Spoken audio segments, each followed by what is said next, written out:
بسم الله الرحمن الرحيم الحمد لله رب العالمين اللهم صل وسلم وبارك على المبعوث رحمة للعالمين سيدنا وحبيبنا وقرة أعيننا قائد الغر المحجلين وشفيع المذنبين وسيد ولد آدم ولا فخر محمد عبد الله وعلى آله وأصحابه ومن والاه ثم أما بعد.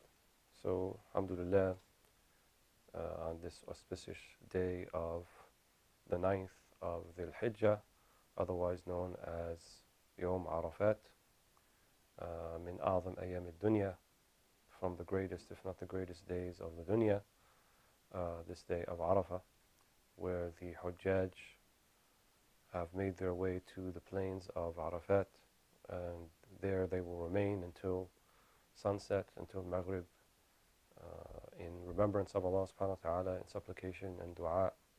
And we ask Allah subhanahu wa ta'ala to accept their Hajj and to accept their supplications and to give this ummah a return back to guidance and back to rushd and back to iman and to Islam and ihsan, inshallah. And of course, the circumstances of this year's Hajj is like no other that came before, perhaps. But our hope and our raja in Allah subhanahu wa ta'ala is very high, not because of what we have done or what we have put forth, but because of what we know what Allah subhanahu wa ta'ala is capable of. And His khaza'in, His treasuries never run out. His rahmah wasi'at kulla shay'. His mercy has encompassed everything. وَنَحْنُ أَشْيَاء, and we are things. So we hope and plead that Allah subhanahu wa ta'ala, His mercy has also encompassed us and will encompass us on this day and on all the other days of the dunya, and inshallah into the days of the akhirah. So we continue reading about the journey is the destination, and we are now kind of in the section that's dealing with what is often referred to as different maqamat or spiritual stations. And the maqam, generally speaking, is a word that the ulama have used to describe the effects of particular walidat. And the walidat are what comes from Allah to you. And the wird is what goes from you to Allah. So your wird is your dhikr, is your salah, is your fasting. These are all things that we do in remembrance of Allah subhanahu wa ta'ala. And then Allah subhanahu wa ta'ala perhaps will send you something of a warid or a nafha or a barakah or a blessing. Different words kind of mean the same thing, namely that which will lift you spiritually and bring you closer to Him and give you a greater ma'rifah of Allah subhanahu wa ta'ala. So the ways in that which we know Allah subhanahu wa ta'ala are myriad. And so we can know Allah subhanahu wa ta'ala via the door of gratitude, shukr, and sometimes they refer to gratitude as a maqam. We can know Allah subhanahu wa ta'ala through the door of zuhud, which we have talked about a little bit already, renunciation, or living off of the dunya what you don't need. We can know Allah subhanahu wa ta'ala via the door of sabr, or the maqam of sabr, of patience and forbearance, وهكذا. And so by being in a particular one doesn't mean that you're not in the others, but perhaps this is the one that is being kind of emphasized in your own particular spiritual moment of the time. This is different than the hal. The hal is something that is temporary, and the hal is something that is fleeting, right? It may come in response to something, or it may not. It may come in the form of something we call qabd, or something we call bast, something we call constriction, or it can be something that's like expansion. So it's a feeling of perhaps qabd would be you feel constricted, you feel that maybe you don't have, you're looking at yourself towards Allah and you don't feel that hopeful. And then bast, when you look towards Allah subhanahu wa ta'ala and you see that all that He is capable of, and then you feel hopeful. So, and Allah subhanahu wa ta'ala says in the Quran, وَاللَّهُ يَقْبِضُ وَيَبْسُطُ وَإِلَيْهِ تُرْجَعُونَ. And Allah is the one who gives qabd, He's the one who gives bast, but you are returning to Him. You are in the process of returning to Him. So it's always at the end about Allah subhanahu wa ta'ala, not the ahwal, not the maqamat, not the walidat, not the karamat, all of these things, but our focus and our dreams and our aspirations and our hopes to be all connected singularly with Allah subhanahu wa ta'ala. وهذا حق المعرفة, right? And this is حقيقة المعرفة. That is the true reality of ma'rifah, and may Allah subhanahu wa ta'ala give us that understanding and give us that station of understanding. So last time, or the last session, we had looked and we'll continue to look at some of what he calls Imam al-Laja'i, al-awaiq wa-shawagil, distractions or hindrances or hindrances. And he talked about the talab al-rizq. He talked about seeking sustenance and how people's disposition towards seeking it can be something that is an impediment or a hindrance to the ma'rifah, to knowing Allah subhanahu wa ta'ala, particularly the maqam or the door of zuhud. So now he's going to talk about something else when moving from zuhud to moving to something called ar-rida, to be contented with Allah's decree. So he begins, and those who have the text, page 90, فصل مقامات أهل الرضا, so the stations of the people of contentment. قال رضي الله عنه وعنا وعنكم ومن شواغله وعوائقه أيضا ما تأتي به الأوقات من لذائذ الراحة ورغبة الحياة، فالواجب على العبد أن يستعد لها بقصر الأمل ومراعاة الوقت وحفظ السر فيه عن الشواغل التي يتعذر من أجلها السفر إلى حضرة الربوبية. So he says, from the shawagil and from the awaiq, from the distractions and from the hindrances, that which may come about في أوقات, in times, من لذائذ الراحة, from the pleasure that we may take in rest. Right? And here raha doesn't just mean rest, but it means times where we don't have humum, right? We don't have too many things troubling us. So we consider it to be a raha, because raha means to be relieved from something that is otherwise burdening you. So these times, تأتي به الأوقات من لذائذ الراحة, so something of your time that is spent in this لذائذ, something لذيذ, something pleasurable, ورغبة الحياة, and the interest in life. فالواجب على العبد, and so that which is necessary for the servant, أن يستعد لها بقصر الأمل ومراعاة الوقت. The way that you can prepare for these times, so it's as if he's saying that there is a danger to be in these particular times, right? And you know, they say that if you have too much bast, right, don't get off of the bisat, right, or don't go towards al-imbisat. And the bisat is kind of like the particular spiritual realm that you're occupying. So if there's too much bast and expansion, then you can go kind of off the cliff about it, and then you can fall into things of error. And here, not necessarily just error in terms of deed, but maybe even error in terms of state, right? In terms of himma, in terms of aspiration. And if your then desire for life and love of life takes you away from Allah subhanahu wa ta'ala, then it becomes a a'iq, then it becomes a hindrance.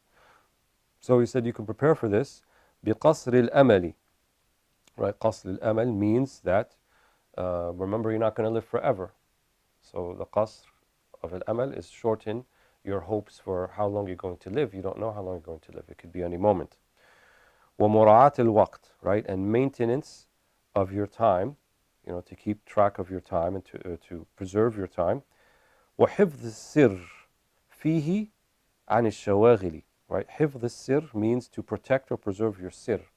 And we talked about the sir before. It's that part of the spirit which is the innermost part that has direct communication with Allah subhanahu wa ta'ala.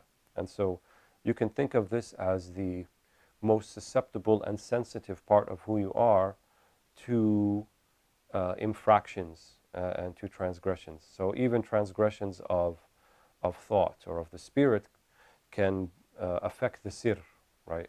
You know, receiving ilhamat and waridat and inspiration and so forth from Allah subhanahu wa ta'ala. So al-awliya, we're talking about a very high maqam here, al-awliya wal-arifin, this is how they look at things. And so, you know, that pleasurable thing that you partook in that you didn't think was that big a deal, but it may affect the sir, right? That's why he wants you to preserve it. So to preserve the sir عن الشواغل, from the distractions التي يتعذر من أجلها السفر إلى حضرة الربوبية. So to preserve it from the distractions that, as a result of these distractions, would prevent one from journeying to the divine presence, right? Which is الشعور بالحضرة الربوبية, to feel that Allah subhanahu wa ta'ala لا يغيب عنك ولو لحظة, that Allah subhanahu wa ta'ala, there's no lapses, that you are not absent from feeling of being in this hadra, in this divine presence, even for an instant. And so even just by swerving a little bit, turning towards something that is dunyawi in nature, and we're not even talking about haram, we're talking about things that may be even of the permissible, but nonetheless it may distract in that sense. And he says وَلِهَذَا سِرٌ يَسْتَدْعِي شَرْحًا وَبَيَانًا لَمْ يمكنني شرحه لغير أهله لما علمنا من قصور أكثر عقول أهل عصرنا على الاحتمال فقبضت عنان الشرح ورجعت إلى ما تحتمله عقول عوام العلماء رغبة في الاصطلاح. And this is probably why it's so difficult to explain. You have to understand it well yourself when we're not there yet. So he says وَلِهَذَا سِرٌ, right? And in this there's a secret, what I've just explained to you. يَسْتَدْعِي شَرْحًا وَبَيَانًا. It needs an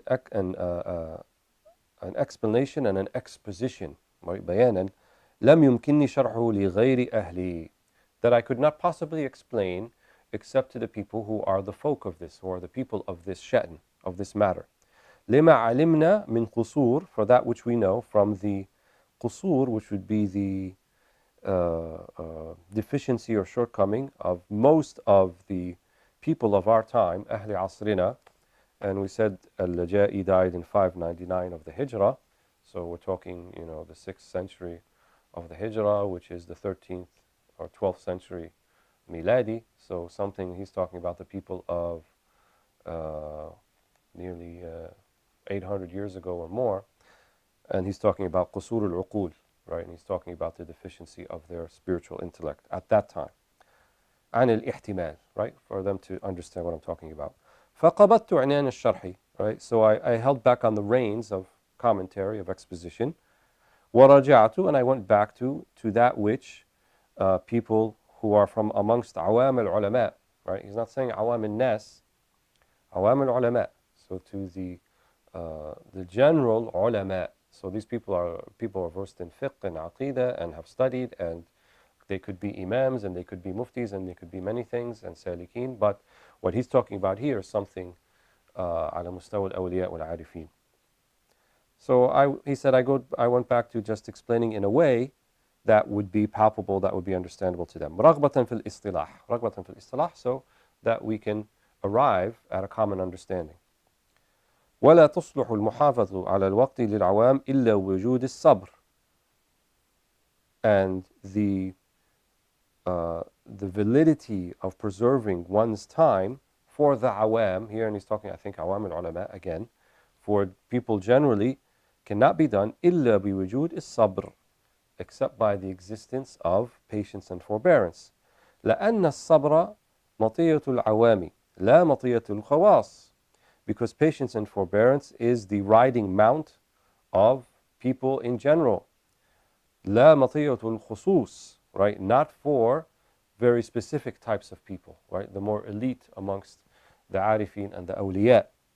For them it's something different, which he says is وإنما مطية الخصوص الرضا الذي ينتج عذوبات المرارات. But for them, for khusus, what is their matiyya? What is their riding mount? Ar-rida, contentment. So he says this type of contentment الذي ينتج عذوبات المرارات, that produces from things that are bitter and turns them into sweet, right? So the bitterness of the divine decree can be turned sweet via the maqam or the door of rida, of contentment. والسهولات الصعوبات فإن الصبر لا يقع إلا على كراهية في النفس أو نفرة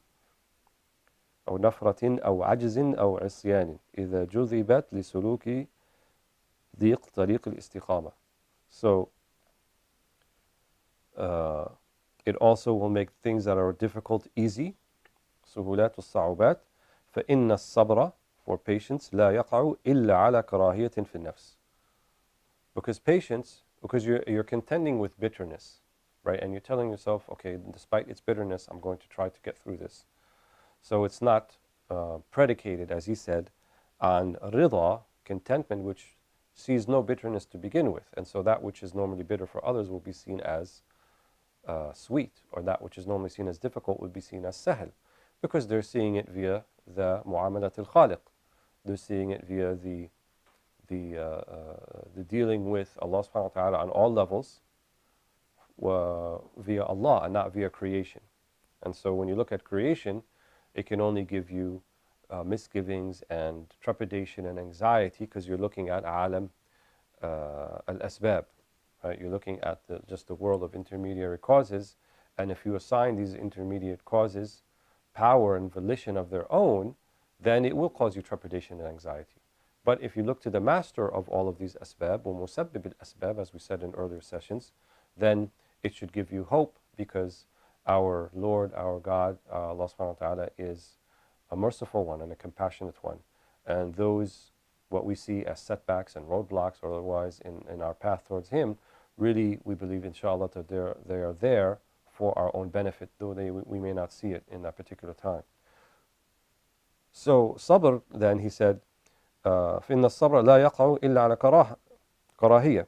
So patience, when we summon patience and forbearance, it doesn't fall upon anything except, dislike of something in the nafs. You don't like it, أو nafra, or to be offended, or incapacity, or asyan, or it could be when in a state of disobedience. إذا جذبت لسلوك ضيق طريق الاستقامة.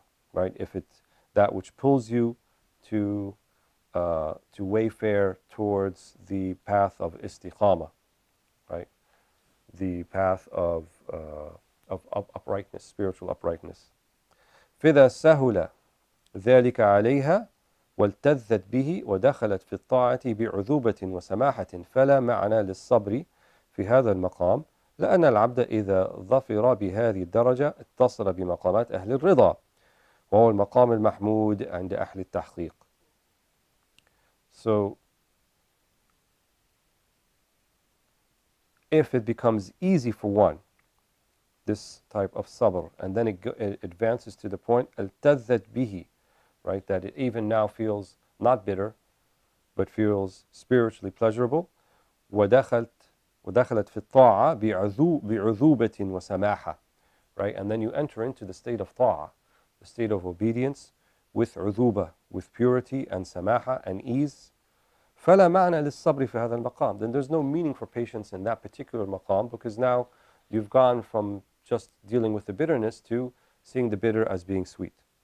لأن العبد إذا ظفر بهذه الدرجة اتصل بمقامات أهل الرضا, because the servant, if they are victorious in achieving this rank, then they have reached or have been connected with the people of al-rida, the people of contentment, or their maqams. هو المقام المحمود عند أهل التحقيق, right? And this is the most praiseworthy, or the praiseworthy maqam عند أهل التحقيق, right? أهل التحقيق means the verifiers, those who have sifted through, all of kind of the opinions and the different insights and so forth, and they arrived at the real maqam al-mahmud. Maybe there's an ishara to the maqam al-mahmud that the Prophet ﷺ will be sent on the Day of Judgment, when he will have maqam al-shafa'ah, and this is indicated here by being connected with the maqamat of rida, the maqam of rida and contentment. So in a sense, what we've seen so far about zuhud and sabr, about renunciation and sabr, is that they're not really intended for themselves, but they are there as steps towards the maqam of rida, right? And this is how Allah describes the people of this maqam in the Quran. رضي الله عنهم ورضوا عنه ذلك لمن خشي ربه. So the true khashya, which you can also translate as ma'rifah, the true knowing of Allah subhanahu wa ta'ala, and khashya is indicated by the verse, that part of the verse that comes right before it. رضي الله عنهم ورضوا عنه ذلك لمن خشي ربه. Surah Al-Bayyinah. So Allah is pleased with them and they are pleased with their Lord. So being pleased with your Lord is to be pleased with everything about your Lord and being pleased with His decree and everything that He has set as your circumstances. وهذا مقام الرضا. This is contentment with Allah subhanahu wa ta'ala.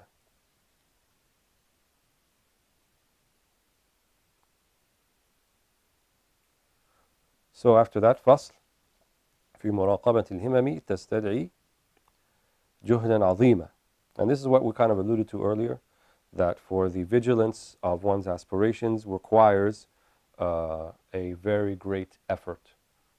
Right? And now we're talking about maqamat al-khusus. So we're not just talking about one's deeds, not the do's and don'ts only of Islam, but now the himam, right? التي يعني تبعث على الأعمال. So the himam are the aspirations which in essence affect the deeds and inform the deeds. So if you have a himma, you have an aspiration or resolve to do something, and it's strong, then generally you're going to go and do that thing.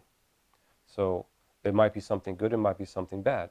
If it's something good, then we said هذه همة عالية, right? Then someone has a high himma to do the good. And so this ba'ith, right, this motivation that's mentioned in the book, said ba'ith, Imam Ghazali talks about it, then inspires one to do those good things.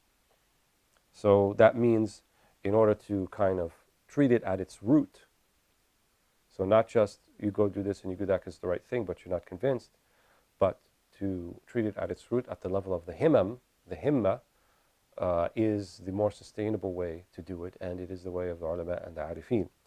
But it requires تستدعي جهدا عظيما. It requires quite a bit of mujahadat and effort, as he's about to say.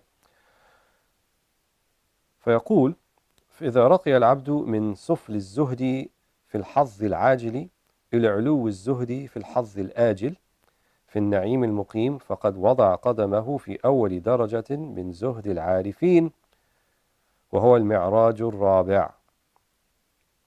فإن الزهد في الحظ العاجل سفل في جنب الزهد في الحظ الآجل إذ نسبته إليه بالإضافة. So he said, if the servant رقية, rises or ascends, من سفل الزهد, from the lower place of zuhud, في الحظ العاجل, right? Zuhud في الحظ العاجل, renouncing that which is of your allotment, of an allotment. في العاجل, what's العاجلة? كلا بل تحبون العاجلة. So the ajil is dunya. So to renounce things of the dunya, right, that are superfluous to you or are not going to bring you to Allah subhanahu wa ta'ala, هذا يسمى الزهد في الحظ العاجل. That is renouncing the things that are superfluous in the dunya. He calls it sufl. He calls it lower. Lower than what? He says here, إلا علو الزهد في الحظ الآجل في النعيم المقيم. So if you go from that lower place to the higher place of renouncing, and here I wouldn't translate as renouncing, but zuhud is to be more concerned with Allah than with an-na'im, right? Which fil hadh al-ajil. So al-hadh al-ajil is that which is coming in the next life. So yes, the Quran talks about the pleasures and delights of the next life, al-hur wal-qusur, about the women of the next life and the palaces and Jannat al-Na'im and the rivers that flow underneath it, and all of these descriptions which are real, which are haqq, and we believe in them. And you're not a believer if you don't make ta'zeem of al-akhirah. You're not a believer if you don't see the akhirah as great, because Allah makes it great. But that should not preclude one from even seeking a higher aspiration. So rather than just seeking, I want all of these delights in the akhirah, and the greatest, if you're thinking about delights, the greatest delight is لِلَّذِينَ أَحْسَنُوا الْحُسْنَى وَزِيَادَةً. So when Allah says in Surah Yunus, لِلَّذِينَ أَحْسَنُوا, for those who practice ihsan, al-husna, they will have al-husna, يعني حسن الدارين, حسن الآخرة, the good of the akhirah, which is the hur and the qusur and all those things. وَزِيَادَةً.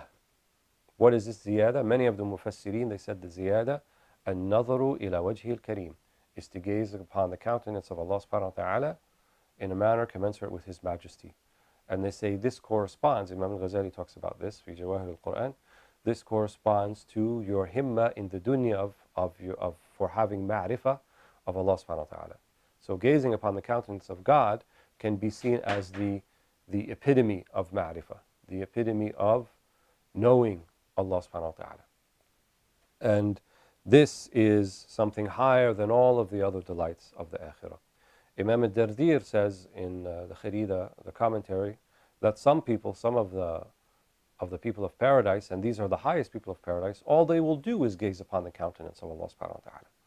And that will be even more delightful, more pleasurable than anything else in the dunya, and in a manner we can't even describe. We don't even know what it's going to be like, because it's such of a magnitude and of an intensity that we have never experienced in the dunya and will never ever will experience, so we can't even properly describe it. So he says here that zuhd min as-suful, right, the renunciation of just dunya, now to the renunciation of the lesser delights of the akhirah for the real aspect of akhirah, right, al-ittisal billah, right, to be focused on Allah subhanahu wa ta'ala singularly. So someone who gets to that, he says, فَقَدْ وَضَعَ قَدَمَهُ فِي أَوَّلِ دَرَجَةٍ مِنْ زُهْدِ الْعَارِفِينَ. Someone who gets to that level of zuhd, which is a higher zuhd, has put his foot in the first rank of the zuhd of the arifin, of the renunciation of the arifin billah. وهو المعراج الرابع, and he said this is the معراج الرابع. We went over the first three. So this is the fourth ascendancy. So not just zuhd of dunya, but now zuhd even for things of the akhirah. فإن الزهد في الحظ العاجل, right? And he doesn't call it الزهد في الآخرة. He calls it الزهد في الحظ العاجل. So it's still حظ, right? Allotment of pleasurable things, العاجل, that is coming later. But to be concerned with something even more important than that, namely Allah subhanahu wa ta'ala. Like Rabi' al-Adawiyya said, if we're are there people who just worship you because they have fear of the hellfire and then appetite for the Jannah, or should you be worshipped because you are worthy of being worshipped? لأنك تستحق العبادة. You are the one worthy of being worshipped. So that is a higher maqam than one who is just seeking pleasure or avoiding pain.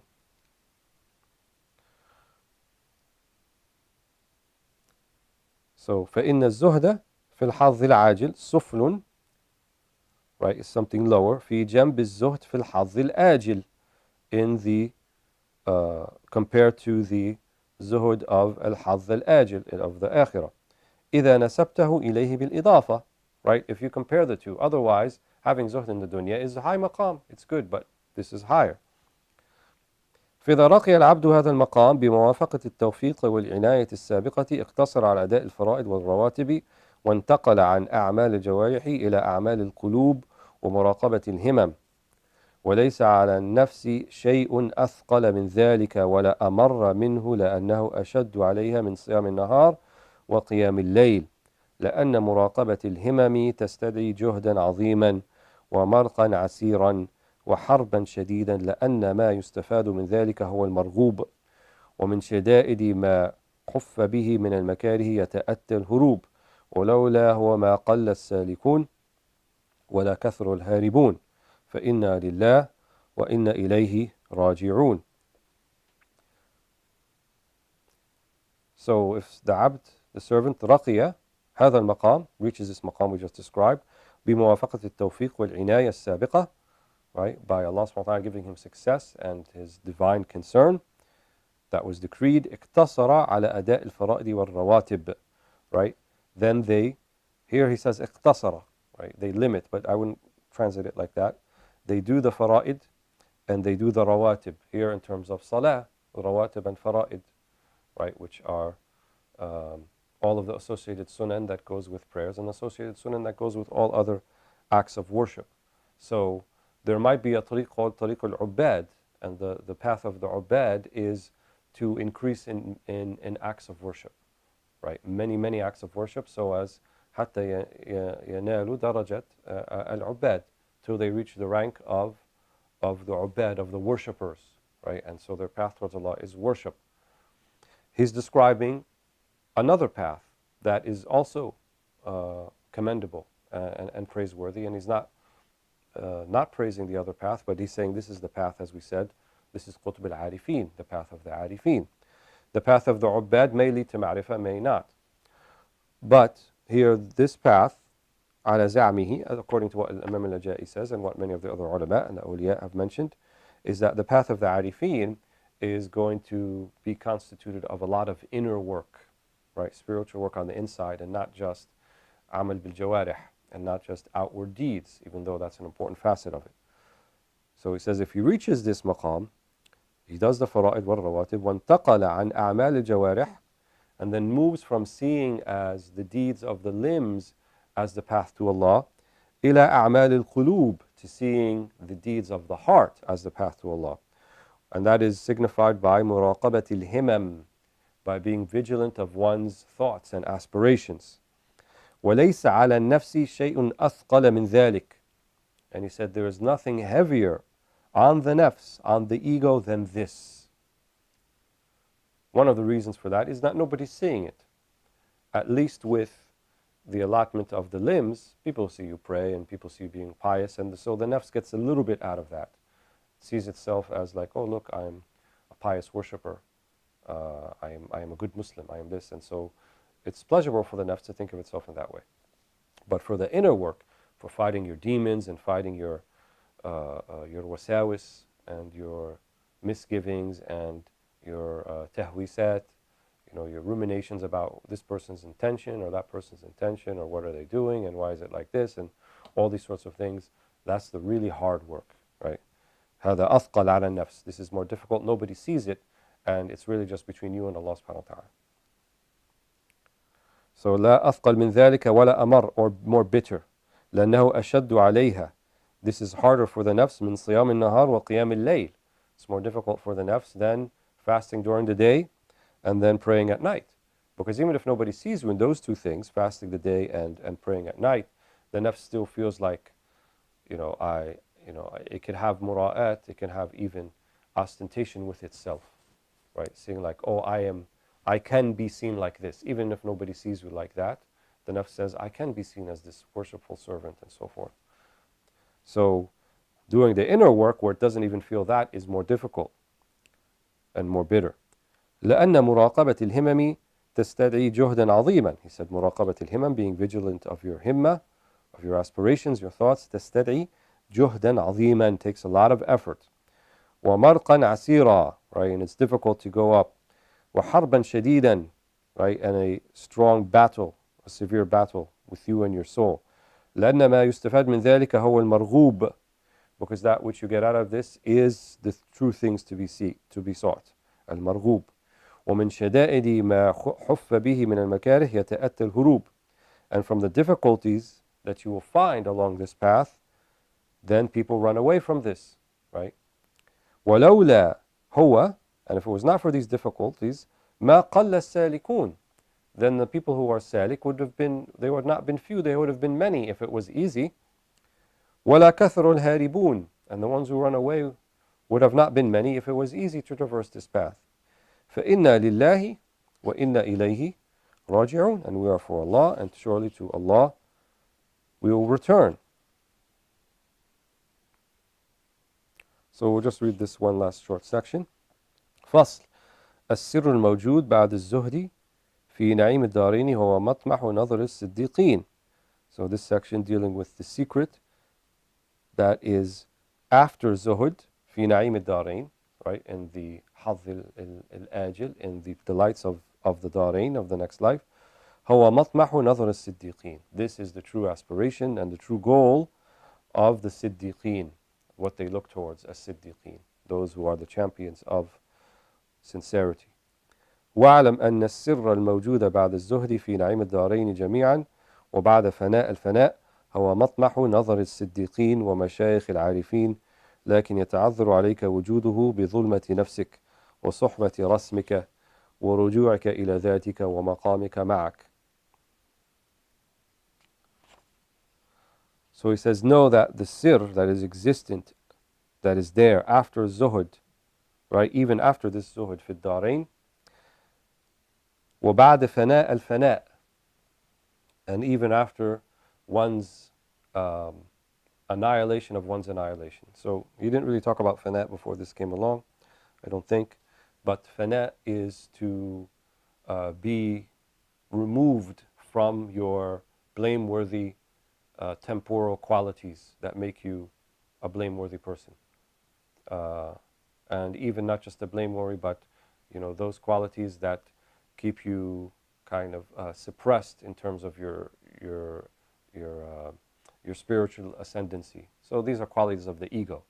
So عندما تفنى عن نفسك, right, when you have fana of yourself, it's like, I am just a manifestation of Allah subhanahu wa ta'ala, right? I am just a will and a tool and an aid of Allah subhanahu wa ta'ala. I don't really have this sort of independent will and volition and power to affect things, and all things are only affected via Allah. So to taste that spiritually, right? هذا من حيث الذوق ليس من حيث السمع. Not to hear about it or to read about it, but to actually live it, to experience it. هذا يسمى فناء. أما فناء الفناء. So to be annihilated of your annihilation is to even be not aware, to be oblivious that you're in that particular state. هذا يسمى فناء الفناء. And sometimes they would call that baqa. Baqa then comes after that, and then you see that everything remains, everything that it is only by the will of Allah subhanahu wa ta'ala. And that's a higher place than just al-fana. So anyway, he says that place after الزهد في الدارين هو مطمح نظر الصديقين. This is the real goal of the صديقين. ومشايخ العارفين. So not just the عارفين, but مشايخ العارفين, right? The shuyukh of the عارفين. لكن يتعذر عليك وجوده بظلمة نفسك. However, this will not be possible, this maqam that he's talking about, بظلمة نفسك, with the darkness of your nafs. وصحبة رسمك, right? And your rasam, right, which is the temporal human qualities about yourself that make you, right, but at the same time distract you from Allah. So as long as that is within kind of your spiritual makeup, then you won't be able to leave that place. صحبة رسمك ورجوعك إلى ذاتك ومقامك معك, right? And then turning back to yourself. رجوعك إلى ذاتك. نحن نرجع إلى الله سبحانه وتعالى. We are going in all of our affairs back to Allah. But if you go back to your nafs and your hiyal and your own volition and your own power and your own intelligence and so forth, this is رجوع إلى الذات. That's not compatible with the maqam that he's talking about. ورجوعك إلى ذاتك ومقامك معك, right? And even to your own maqam, saying this is my maqam, this is my place. So really think of annihilation or fana as the complete dissolution of the I within oneself. You no longer start sentences with I will do and I will have and this makes me feel like this. All of the I and the me no longer become part of your spiritual disposition, of your spiritual psyche. Literally, they're gone, they're diminished, they're dissolved. And rather it's about huwa, it's about He, Allah subhanahu wa ta'ala. Allah will do this and Allah will do that, and Allah is for me and I am for Allah and I am returning to Allah. But obviously from haythu dhawq, from an experiential, immediate practice of that rather than just talking about it or reading about it.